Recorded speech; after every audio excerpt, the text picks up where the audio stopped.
What I have here is something I can reveal to you. A bit of theatre from the Labour leader today. He had something in the bag. But what exactly? 451 pages of unredacted documents and information.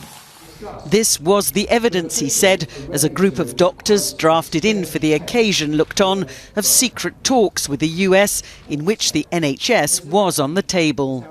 When Johnson says, get Brexit done, it's a fraud on the British people. This is the reality.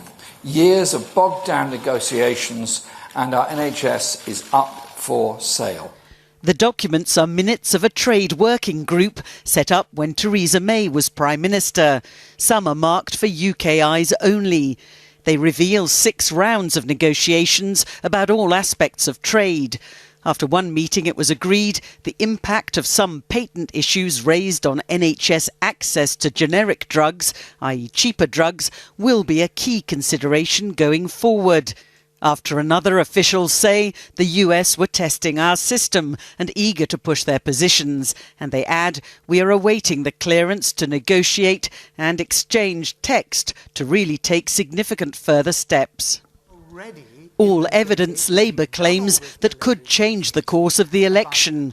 But what about that other matter dominating the last 24 hours of campaigning? Their record on anti-Semitism. That apparently wasn't on the table. When you say that you're on the side of the people, does that include Jewish people? And do you want to take this opportunity to apologise for anti-Semitic incidents in the Labour Party that have happened on your watch?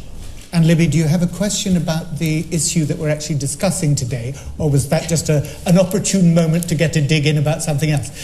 It's not a dig. Do you know it's quite serious? It's very serious indeed. But we're here today to discuss the NHS and the trade deal.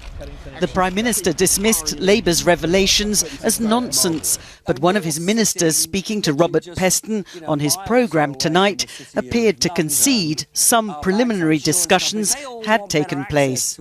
We've learnt today a document which sets out what one might expect to be the opening position of US trade negotiators. I don't think that's any great surprise, but we couldn't have been clearer, as you say, both in our manifesto and in the statements the Prime Minister's made, that the NHS is not for sale. When you're in a negotiation with a country with over 300 million consumers, a superpower in the world, we are not a superpower, that there's going to be an inequality of bargaining power in any negotiating situation, and they will demand that the NHS is on the table.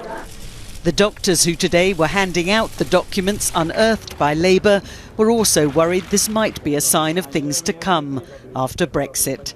Libby Vina, News at 10, Westminster.